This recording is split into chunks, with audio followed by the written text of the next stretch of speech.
오늘 우리에게 주신 하나님의 말씀 마태복음 5장 43절에서 48절까지 말씀입니다.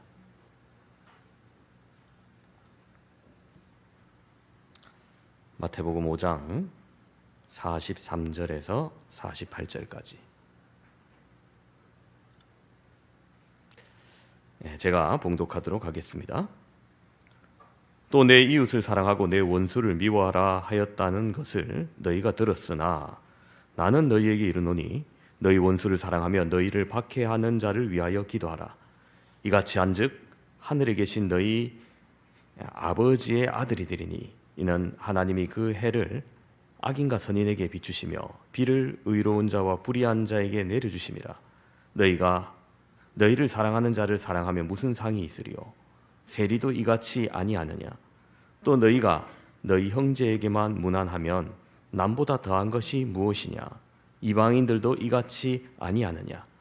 그러므로 하늘에 계신 너희 아버지의 온전하심과 같이 너희도 온전하라. 아멘. 사랑하는 성도 여러분, 오늘 본문은 우리가 너무나 잘 아는 산상수훈의 말씀입니다.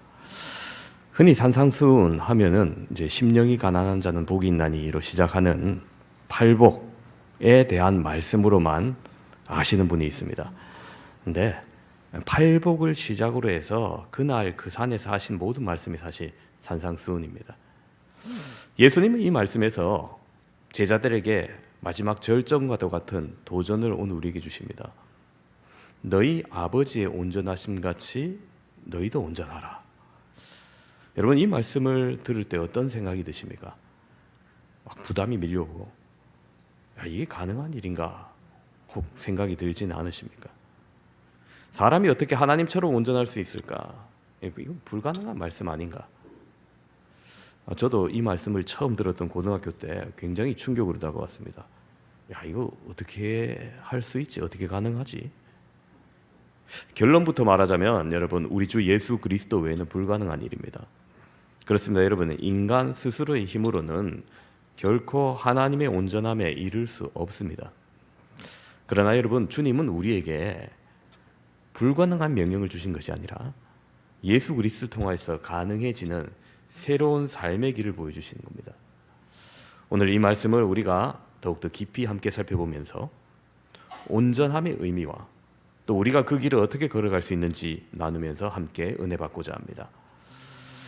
예수님은 먼저 유대인들에게 그들에게 익숙한 가르침을 언급하십니다.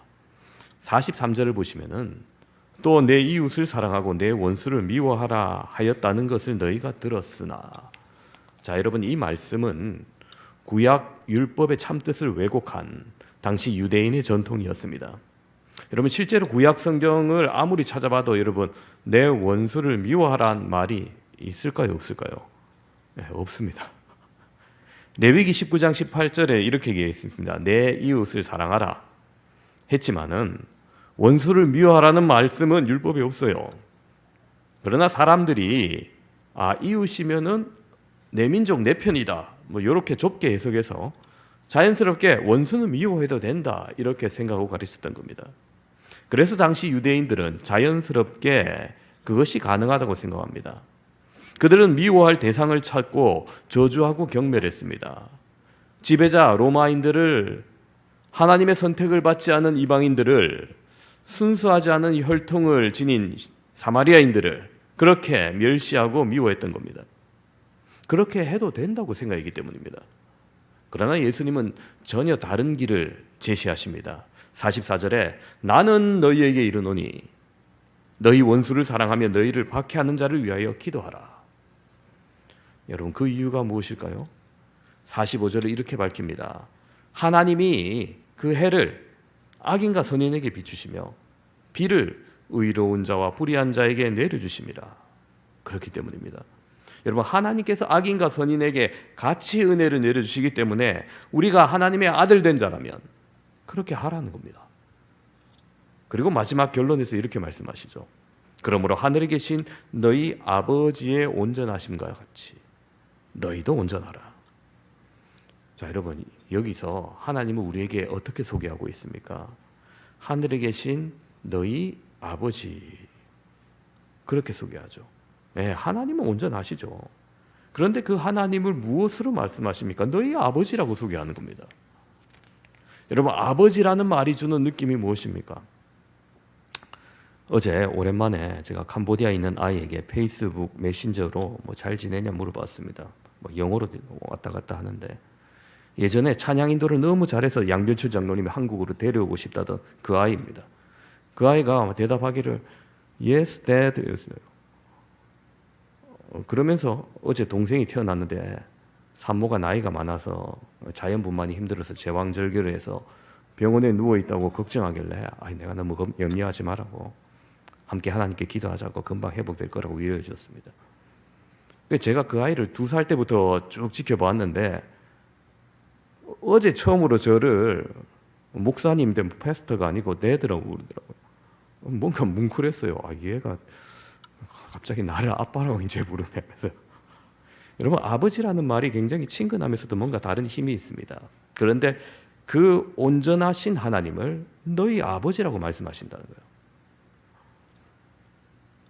그래서 제가 여러분 고등학교 때 단순하게 생각해가지고 이거를 아들이 아버지를 닮아야지, 그렇게 온전해져야지, 그럼 엄청 노력을 했어요.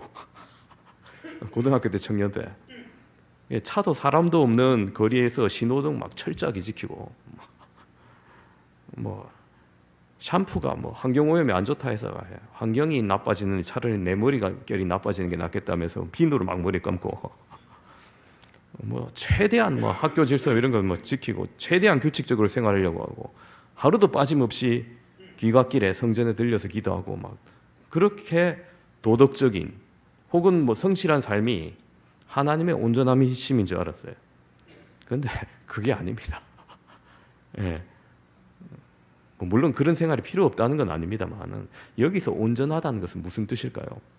원어인 헬라어를 보면요, 텔레이오스라고 합니다. 완전하다, 성숙하다 뜻 외에도 목적에 이르다라는 의미를 가지고 있어요. 여러분, 우리는 이 목적에 이르다라는 뜻에 주목해야 됩니다. 구약에서 이 온전하다, 흠이 없다라는 이 단어는 2가지 경우에 사용되었습니다.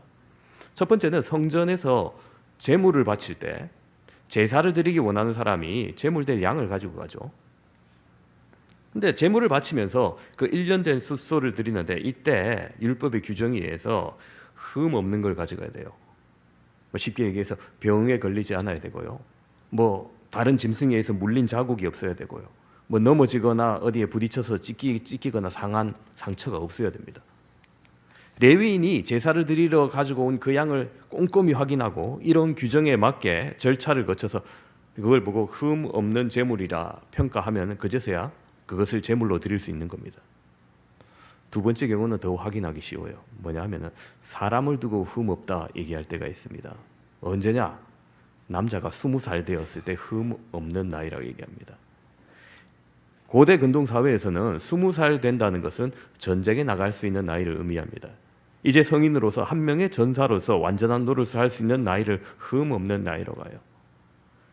자, 여러분, 하나님께서 오늘 이 마태복음에서 온전하라는 의미는 바로 이런 의미를 말합니다. 겉보기에 도덕적으로 흠 없는 이런 절대적인 완벽이 아니라 목적에 맞는, 하나님이 의도하신 목적에 이른 상태, 그 성숙한 사랑의 상태를 의미하는 겁니다. 즉, 예수님께서 말씀하신 이 온전함이란 단순히 도덕적 완벽을 가리키는 것이 아니라 하나님을 닮아가는 성숙함을 말하는 겁니다. 신학적으로 온전함은 오직 예수 그리스도 안에서만 가능합니다. 인간은 죄로 인해서 늘 불완전합니다. 로마서 3장 23절에도 그렇게 얘기합니다. 예수 그리스도는 참 사람으로 오셔서 하나님은 완전한 그 하나님의 완전한 사랑을 우리에게 보여주셨습니다. 본을 보여주셨습니다. 우리는 그 예수님을 통해서 완전함에 이르는 것입니다. 예를 들어서 하나님께서 우리 가정에게 너희도 완전하라 말씀하실 때, 여러분, 부부가 한 번도 뭐 의견 차이도 없고 부부싸움도 한 번도 안 하고 그런 것을 말하는 것이 아니라 서로 돕는 배필이 되어서 서로의 약점을 보완하고 채워가고 하나님께서 우리 가정에 주신 사명을 생각하고 예수님을 통해서 점점 변화되어가는 가정을 이루는 겁니다. 이 믿음의 유산이 자녀들에게 전수되고 하나님의 계획과 목적 아래서 부부가 한 마음을 품는 것, 이것이 바로 흠 없는 것입니다. 그럼 여러분, 우리 직업과 혹은 사회생활에서 흠 없으면 무엇을 말하겠습니까? 우리가 하는 직업, 우리가 하는 일을 통해서 다른 사람을 섬기는 것을 생각하면 됩니다. 우리의 존재 자체가 점점 하나님을 닮아가는 것이죠. 우리가 하나님의 사람으로서 그 목적에 맞게 변화되어 가는 것을 온전함이라고 얘기하는 겁니다. 우리 성도 여러분 모두가 다 동일한 방법대로 살 수는 없습니다. 다 동일한 완전함은 없습니다. 각자의 자리에서 할 수 있는 아름다움, 각자의 완전함이, 온전함이 있을 겁니다. 우리가 예수님과 연합할 때 그분의 온전하심이 우리에게 전가되고 하나님 앞에서 의롭다 하심을 얻습니다. 그러므로 그 온전함의 근거는 우리의 노력이나 성취가 아니라 오직 예수 그리스도의 은혜인 겁니다. 여러분, 그렇다면 예수님처럼 온전할 수 없는 우리가 어떻게 그 길을 걸어갈 수 있을까요? 오늘 본문과 성경 전체의 가르침을 통해서 세 가지 길을 제시하면서 은혜 받길 소망합니다. 첫 번째는 원수를 사랑함으로 온전함에 이릅니다. 예수님은 원수를 사랑함을 온전함의 구체적인 예시로 드셨습니다. 사랑하기 쉬운 사람만 사랑하는 것은 누구나 할 수 있다는 거예요. 내 자녀, 내 가족만 사랑하는 것은 하나님과 상관없는 사람도 할 수 있습니다. 그러나 사랑하기 어려운 사람, 나를 힘들게 하는 사람 사랑할 때 우리는 하나님의 성품을 닮아간다는 거예요. 여러분, 이게 성경에 나와 있으니 뭐 그렇구나 하고 넘어갈 수 있지. 여러분 많이 읽는 신문 사설이나 아니면 학교 교과서에라도 이런 말이 있으면 당장 반발할 사람 많을 겁니다. 뭐 이런 내용이 있냐? 아니, 어떻게 원수를 사랑하냐고. 저 북한의 핵무기를 개발하는 김정은을 어떻게 사랑하냐? 독도를 자기네 땅이라고 우기는 그 일본의 우익을 어떻게 사랑합니까? 테러를 일삼는 이슬람 테러리스트들을 어떻게 우리가 사랑합니까? 이 땅, 이 사회에 여전히 있는 흉악범, 파렴치범들을 우리가 어떻게 사랑합니까? 못하죠. 원수 사랑은 인간의 힘으로는 불가능합니다. 그러나 성령의 능력을 의지할 때 여러분 가능하게 하신다는 거예요. 저는 농사를 지어보지 않았지만 농사 짓는 분, 특히 논농사를 지을 때 물이 말라서 논이 쩍쩍 갈라지면 피가 마른다고 하더라고요. 요즘은 기계화된 펌프로 농사를 많이 지으시겠지만 예전에는 논농사에서 중요한 게 물기를 잘 내서 물을 잘 가두어 두는 것이 참 중요했습니다. 시골에서 농사를 짓는 한 집사님이 하루는 아침에 일찍 논에 나갔더니 물이 하나도 없는 거예요.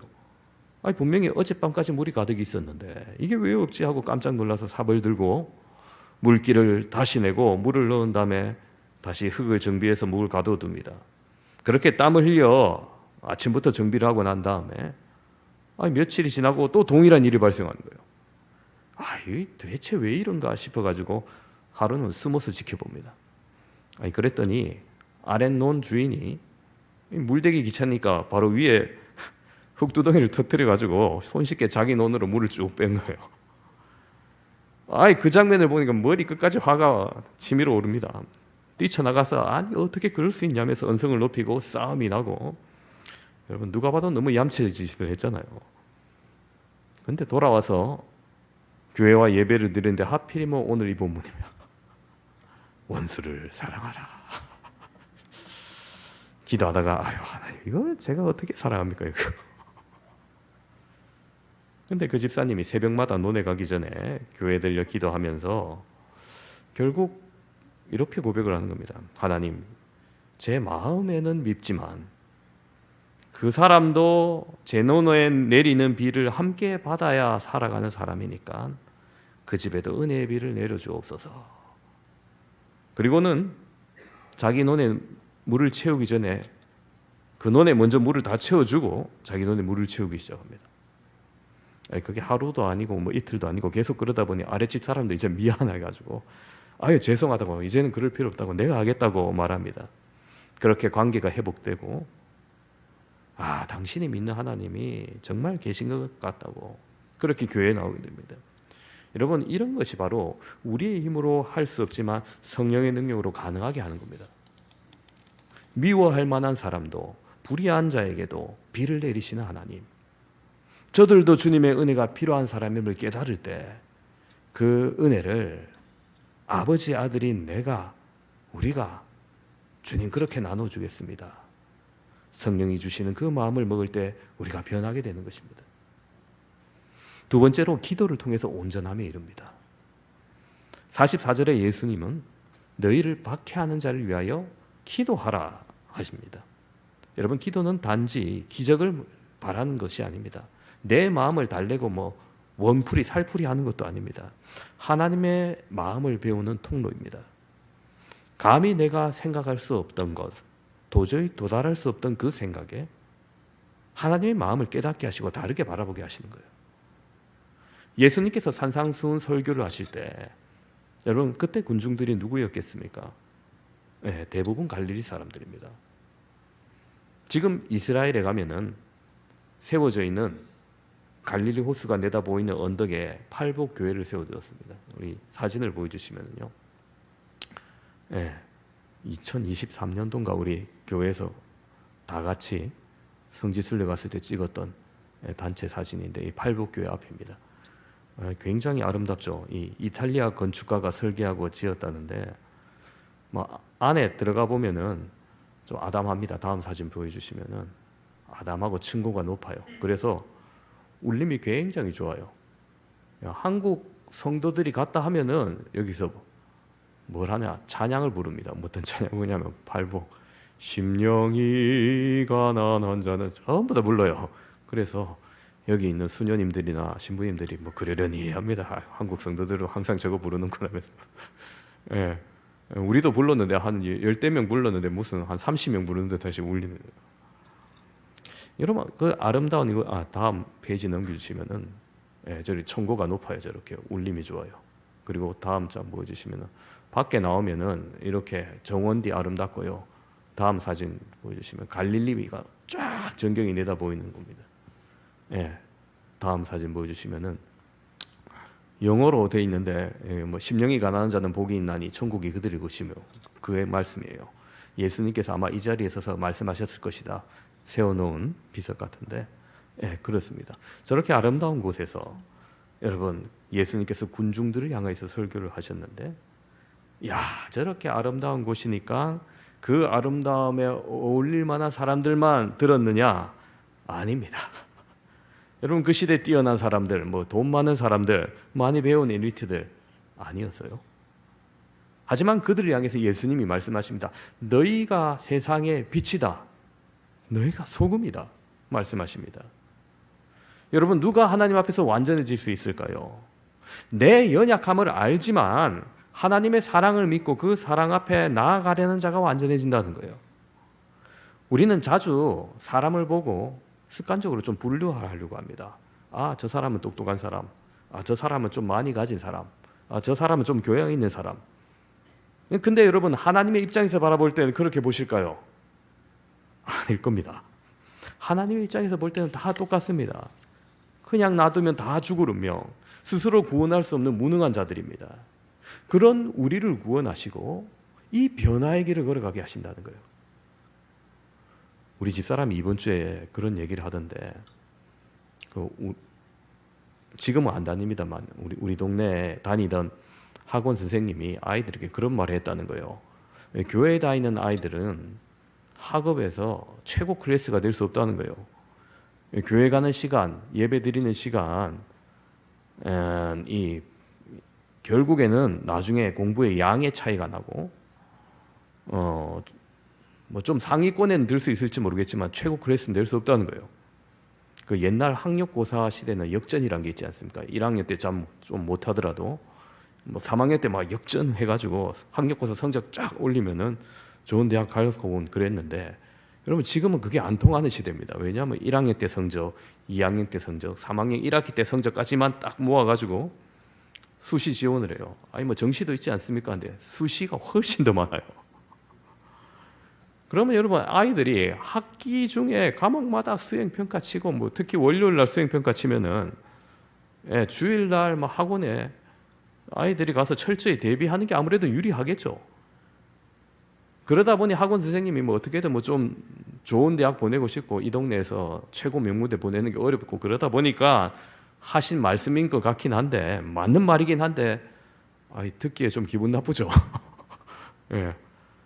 아니 무슨 소리냐? 뭐 그거 다 하나님 주신 달란트랑 자기 노력인데 주일 지키고 예배 드릴 거 다 드려도 하나님 주신 지혜와 노력이 있으면 잘 감당하는 아이들이 있다 말하고 싶은데 기왕이면 우리 교회에 다니는 아이들이 막 탁 척척 뭐 명문대 가가지고 코를 납작하게 해줬으면 좋겠다 이런 생각도 들다가 이런 마음조차도 인생이 학벌에 서 모든 것이 결정되는 것이 아니라 하나님 다 쓰신 쓰임새가 있는데 다 하나님 손에 달려 있는 건데 뭐 이렇게 생각이 변하게 하시는 거예요. 물론 우리 아이들이 우리의 자녀들이 믿음도 좋고 공부 잘한다면야 뭐 더 좋겠지만은 그러나 여러분 기도하면서 세상의 기준이 우리 삶의 최고의 목적이 되어서는 안 된다는 것을 하나님께서 깨닫게 해주시는 거예요. 생각을 변하게 해주시는 겁니다. 기도하면서 뭐 그런 생각 외에도 완고했던 우리의 마음들, 필요 없는 것으로 가득 채워졌던 부분들, 내 욕망들, 내 욕심들, 심지어 원수를 사랑하셨던 하나님의 마음까지 조금씩 느끼게 하시고 깨닫게 하시는 겁니다. 그렇게 기도는 우리를 온전함으로 이끌어가는 하나님의 도구입니다. 여러분, 그렇기 때문에 여러분 기도의 자리에 나오시기 바랍니다. 기도하지 않으면서 우리의 마음이 변하지 않습니다. 기도하지 않으면서 우리가 하나님의 그 온전하심을 닮아갈 수 없습니다. 기도를 통해 주님의 마음을 닮아가는 저와 여러분 되시기를 축원합니다. 세 번째로 예수님께 붙어 있음으로 온전함에 이를 수 있어요. 여러분 우리 스스로는 온전할 수 없다 말씀드렸습니다. 그러나 여러분 날마다 예수님을 바라보고 그분의 말씀을 배우고 그분의 삶을 따라갈 때 우리는 조금씩 성숙해져 갑니다. 여러분 사도 바울조차 이렇게 고백했습니다. 빌립보서 3장 12절에 내가 이미 얻었다 함도 아니요 온전히 이루었다 함도 아니라 오직 내가 그리스도 예수께 잡힌 바 된 그것을 잡으려고 달려가노라. 여러분 온전함은 단번에 이루어지는 것이 아니라 예수님을 따라가는 그 여정 속에서 성숙해져 가는 것이라는 거죠. 그렇게 부단히 예수님을 붙잡고 어떻게든 말씀을 가까이 해야 됩니다. 어떤 분은 수요예배, 금요예배, 뭐 새벽기도 뭘 그렇게 자주 모일 필요 있냐 말씀합니다. 한 주에 한 번 나오면 되지. 예, 맞습니다. 뭐 구원받는 데는 지장은 없어요. 주의를 지키는 건 뭐 기본을 하는 거죠. 그런데 여러분 그 모든 예배가 뭡니까? 내가 더욱 예수님께 붙어 있기 위한 몸부림인 겁니다. 여러분 요즘 귤 참 달고 맛있죠. 가격도 저렴해서 우리가 뭐 부담 없이 사 먹을 수 있는 국민 과일인데 과거에도 그랬을까요? 고서에 보면요 귤이 절대 저렴한 과일이 아닙니다. 삼국지에도 보면은 조조가 귤을 좋아하는데 이게 비싸니까 직접 사람을 통해서 운반해서 진상했다는 기록이 있습니다. 우리나라에서 귤 거의 제주도에서 나오지 않습니까? 그죠? 근데 제주도에서 본격적으로 귤이 대량 생산되고 그게 농가의 고소득으로 이어져서 자녀를 대학 보내게 돼서 대학나무로 불렸다는 그거는 여러분 그래 오랜 얘기가 아닙니다. 처음에는 그럼 뭐 귤이 없었느냐? 아니요, 있었어요.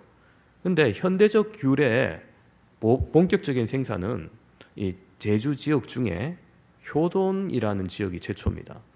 그러니까 예전에 우리 교회에서 도와주었던 제주 꿈의 교회가 있는 지역이 효돈 지역이에요. 원래 귤 품종이 나무가 연약해서 이 제주 비바람에 쉽게 꺾이기 때문에 열매를 많이 맺을만 하면 나무가 부러지고 뭐 더 이상 자라지 못하고 뭐 그랬어요. 근데 그 귤 가지를 상대적으로 튼튼한 탱자나무에 접붙이니까 거기서 지금의 탐스러운 귤 주렁주렁 열려도 지탱하게 되고 많은 수확을 하게 되었다는 거예요.